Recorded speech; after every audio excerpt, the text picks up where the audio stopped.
Good morning and welcome to First Atlantic Commerce. Here at the FAC Live Show, we cover all things e-commerce in the Caribbean. Our guests join us from all over the world and generously share their expertise, knowledge, and insight into the digital world and how we operate it. Today, we're talking about B2B strategies in the workplace for entrepreneurs. And this is so timely because B2B can be very difficult online because, when you have a product, it's much easier to sell from a visual perspective versus a service. So it's extremely important to have these discussions.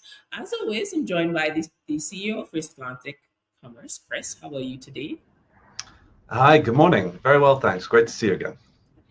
Great. As well as we have the grand privilege of speaking with our guest, Tyrona Heath.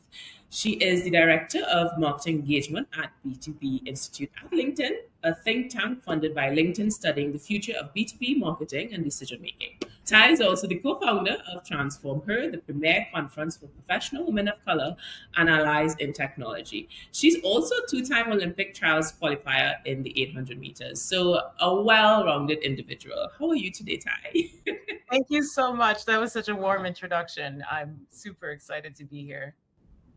We are excited to have you, and based on the response and the attendance, a lot of people are excited to hear what you have to say. So I just want to get right into it because we don't have much time.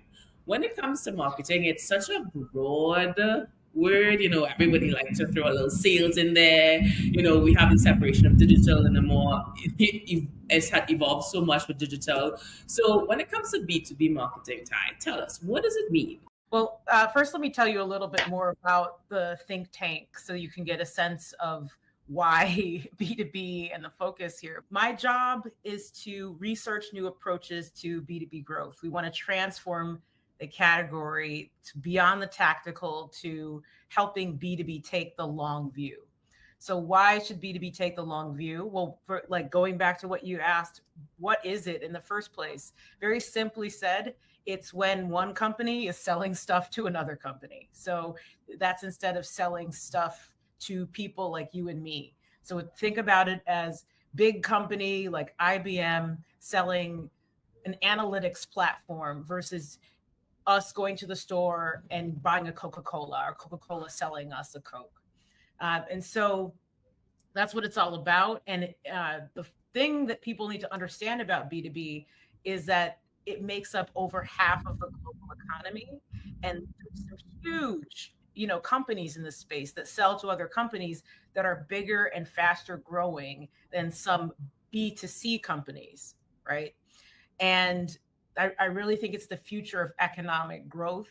And there's a lot to invest in. And in particular, the fact that when you think about B2B companies, it's very easy maybe for people to think about B2C, but for B2B, people might be like, well, I can't think of brands very easily or readily. And we want to change that by making B2B brands famous. We're on this conversation on the FAC platform, so we're looking at payment solutions and payment gateways. So, Chris, you want to chime in here on a conversation around the difference in the payments space B2C versus B2B? I'm so excited about this session today, and I have a mild obsession with LinkedIn, and it's probably one of the tools that I use most heavily in sort of day-to-day interaction. And for us as a technology company, we're firmly in the B2B sphere, but our challenge is that we have quite a range in terms of the different companies that we sell to. So we have individual, sort of sole traders that are selling one or two products, through to large, multinational, publicly listed companies, people like Amazon and Walmart on the platform now. So it's a real challenge for us sometimes to get that messaging right, because we want to be seen as all things to all people, but the messaging to a much larger company is definitely different to the messaging from our smaller sort of micro entrepreneurs and SME type clients. So when we're looking at the different platforms that we use to get our marketing message out, we have to be very specific in terms of what we choose and where we spend our marketing dollars to make sure that we're actually meeting our audience where they are, opposed to where we think they might be. So true, Chris. And Ty, just a little background. Chris and I met on LinkedIn. I So love talk about being obsessed with the platform. I'm the face of that obsession. that. I've met so many people. I went to Barbados a couple like last month, and I'm walking into a conference, and someone goes, "Hi, are you Pauline?" And I was like, "Hi." They're like, "I follow you on LinkedIn." I was like, "Oh my gosh, thanks." Yeah, yeah, no, that's amazing. I think one of the beautiful things about LinkedIn is that you can be connected to people and follow them and keep in touch with them, and maybe you'll never meet them in your life, but then sometimes it translates from that online to offline. But either way, you have the capacity to influence people, inspire people, motivate them, educate. There's so much to it, and I love that you two met on LinkedIn as well. That's awesome. Yeah, it's a genuine space that you get to meet real people online, which is as harder to do now with so much options.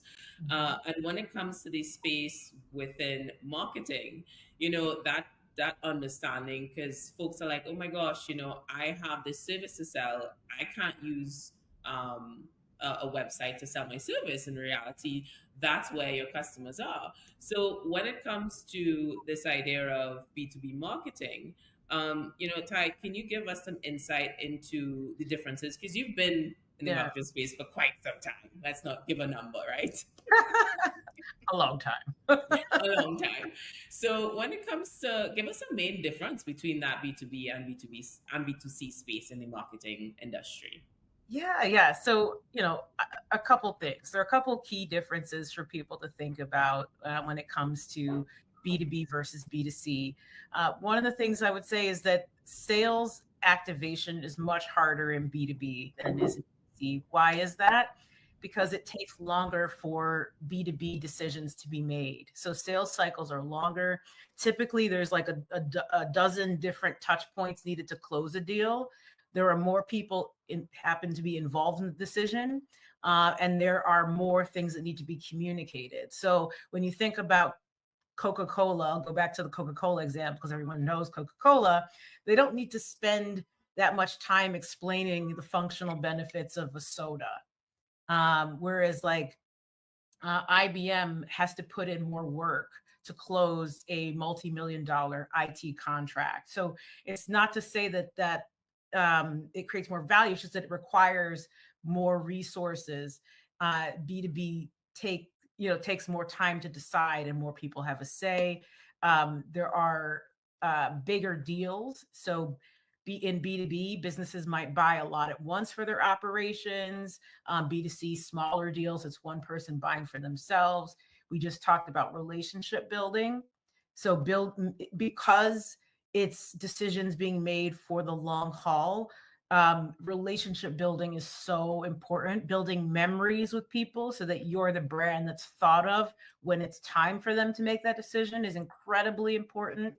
And then the last thing I would say when it comes to a marketing strategy, we have to balance brand building and demand generation. I know we'll talk about this maybe a little bit more later, but because we have to build memory with people, we have to invest in brand, but at the same time, we have to also be there and able to communicate the product itself to capture the demand. So all of these things are important to think about. And it's one of the reasons I love B2B, because there's like these moving parts to it that we have to master to grow our business.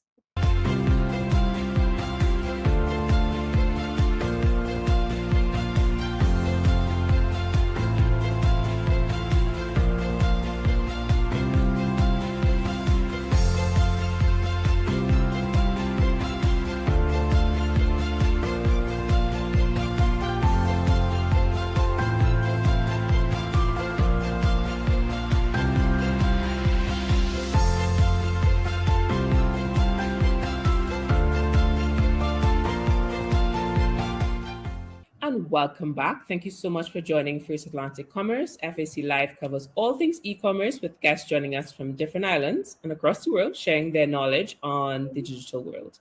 Today, we're discussing Can Tech Education Bridge the Digital Divide in the Caribbean? In having this conversation around tech education, we have to talk about what tech education programs are available to the Caribbean audience.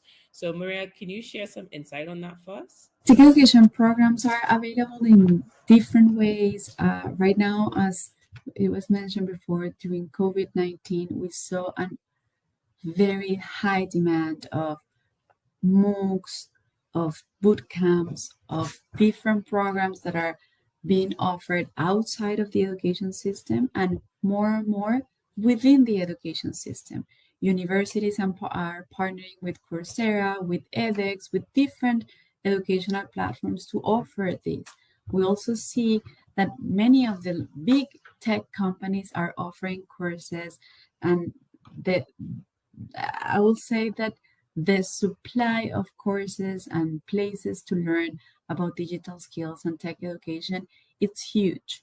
What we have seen in the data in our analysis and analyzing how this evolves is that the most important part in order to make sure that people can benefit for the availability of courses, information, and education, it's to provide students and like either if they are in the school system or outside of the school system working, is to provide some support in terms of following up with the courses, finishing the courses, accessing the courses, understanding which type of education courses are more relevant for their vision, for their purpose, and then building some of these communities to support students whenever they find a problem, whenever they need to advance with some of the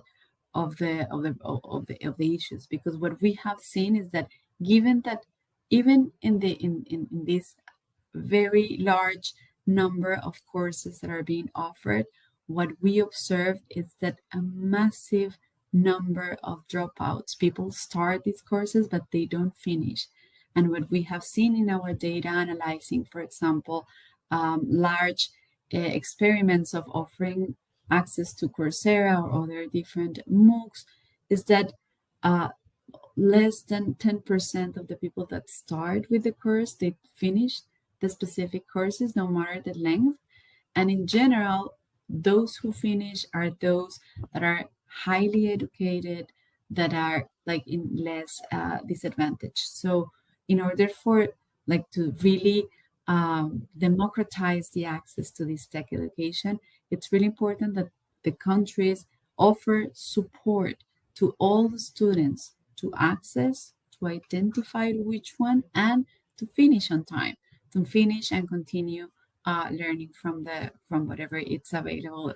If that's why the boot camps are so effective, because the boot camps not only offer the digital content and the material, they also bring this support to the students, the tutoring, the continuous like community that it's behind these students in order to make sure that they are going to finish, that they have someone to answer the questions, and that they can continue and finish on time.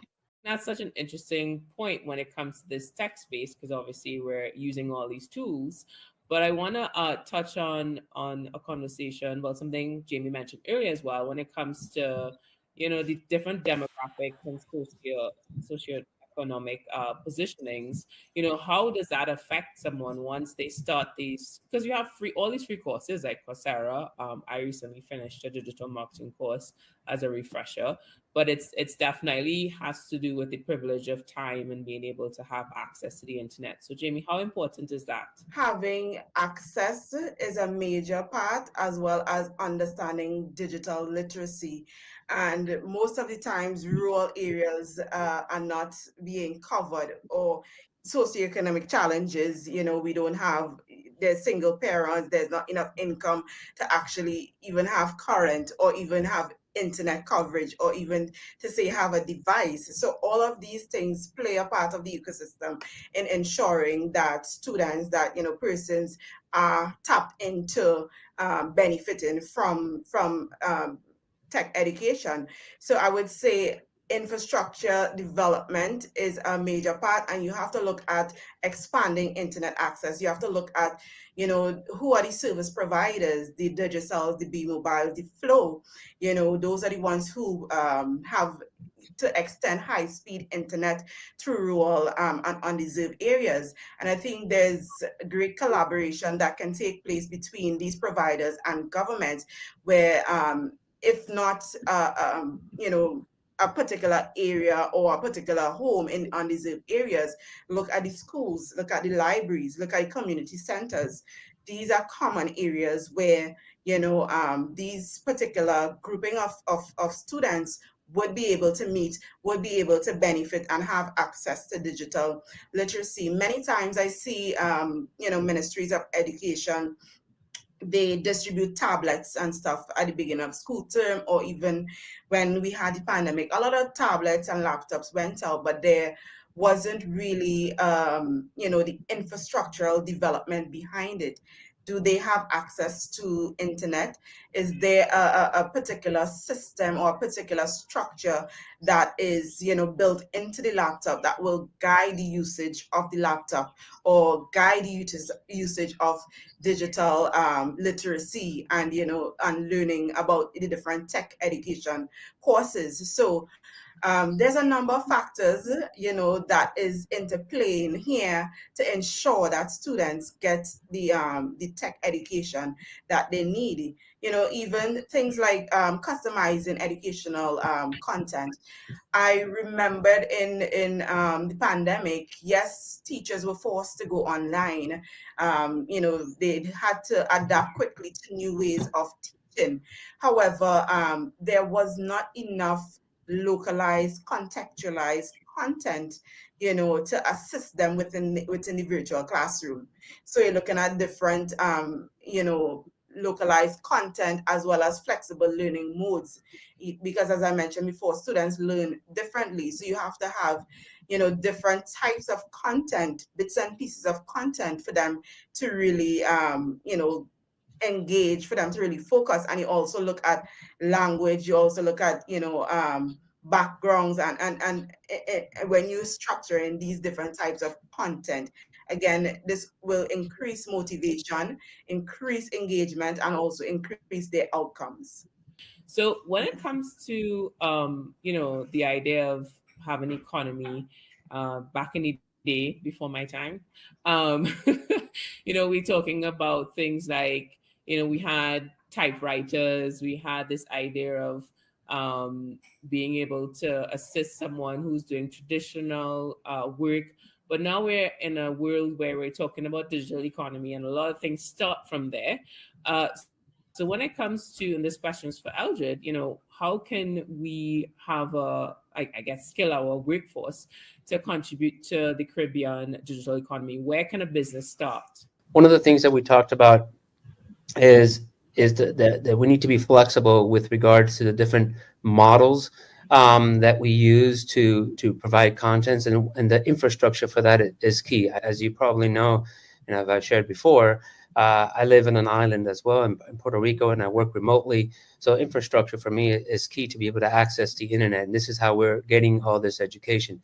I personally had to explore at least 4 different ways for me to be able to connect. For a number of different reasons, but the technology was there, but it just wasn't there for me. I couldn't get access to the internet because I was in a place that that technology would not reach where I had moved. So I had to explore different ways in order to get that that internet connectivity where I was located. That was number one.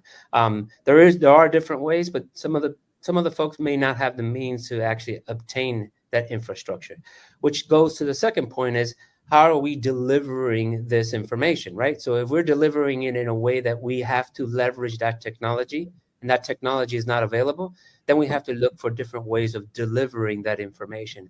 And that goes to maybe not live streaming. Maybe we need to be able to provide ways like, hey, I travel a lot. You want to look at a series in Netflix. What do you do before? You download the entire series onto your phone. And then when you're on the plane, then you can watch the series offline. That may be another way to to approach being able to deliver content. So an individual who does not have access, once they get to an area that they do have access, they're able to download the educational content and then obtain it at their leisure or on flexibility. Another thing that I think is important. They may not have the fundamentals in order to be able to leverage that education that we're trying to provide to them. So some folks may read better than others.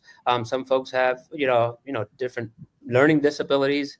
There are applications out there that facilitate that educational process. So, and this is not a plugin for any particular software, but there are softwares like Speechify that allow you to provide content to an individual.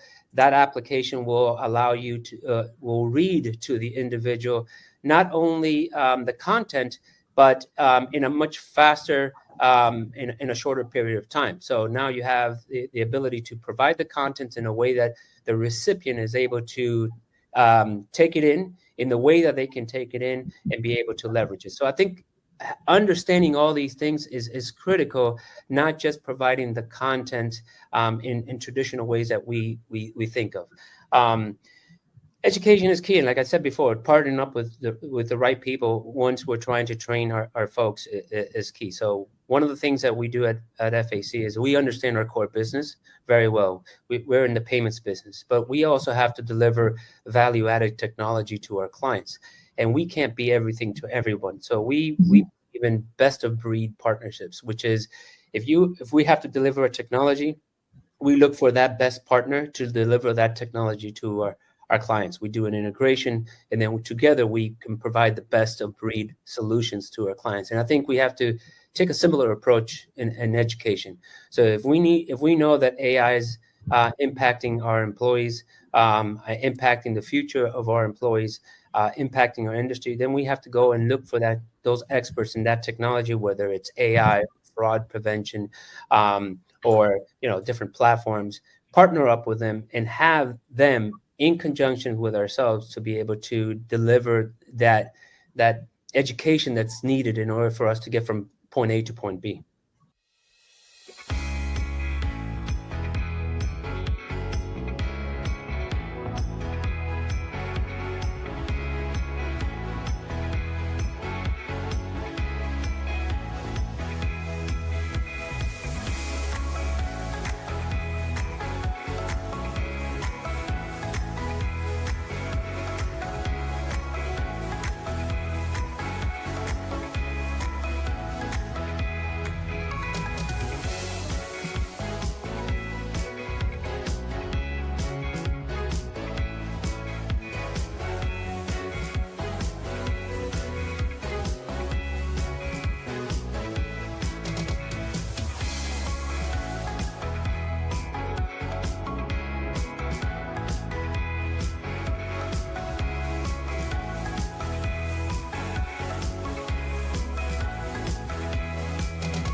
And welcome back. Thank you so much for joining First Atlantic Commerce. Today, we're discussing funding and raising capital for Caribbean startups and growing businesses. So we're going to bring our guests back in. But when it comes to having a successful pitch deck for Caribbean investors, what are the key elements we need to start looking at? So Cherie, we want to start with you.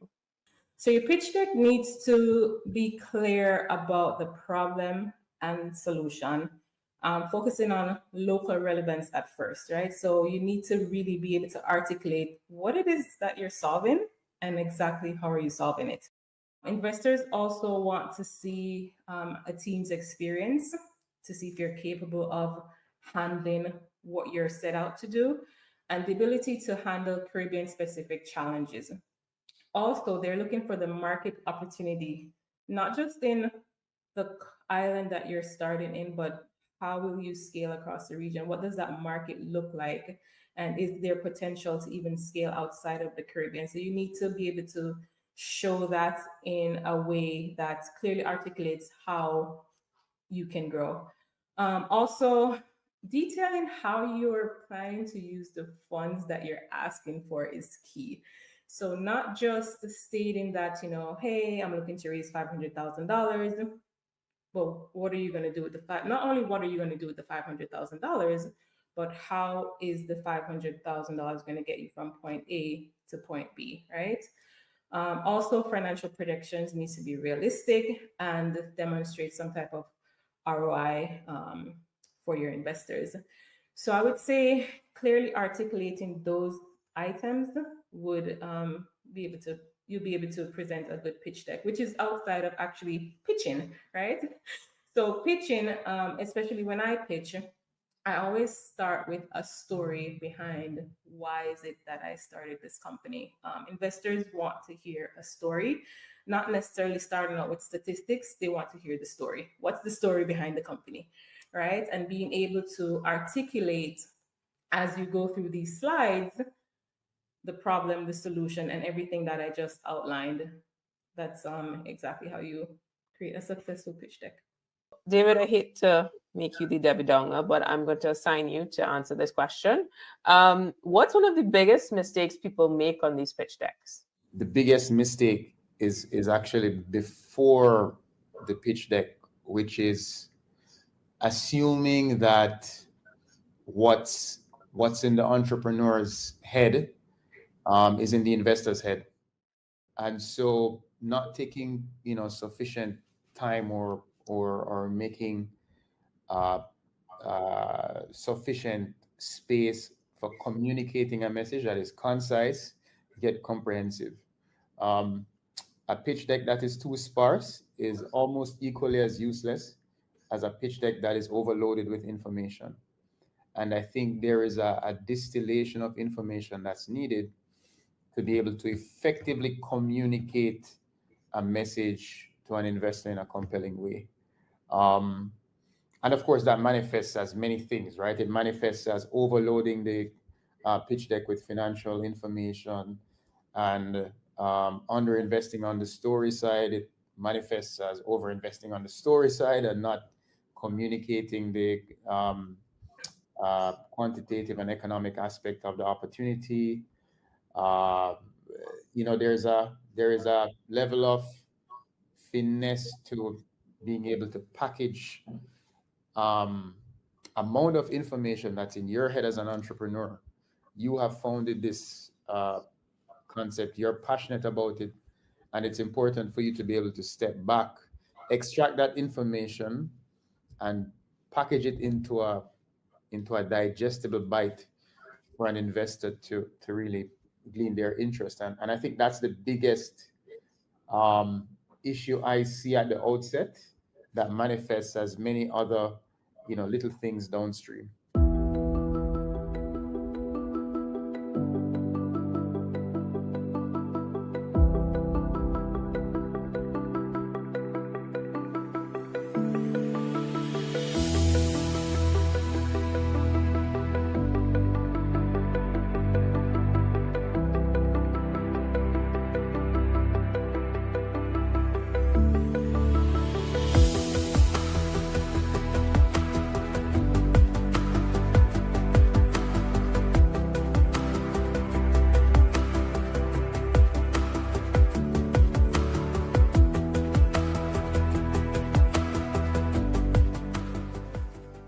Thanks again for joining us, and be sure to follow pages to be notified for our next FSC Live panel discussion.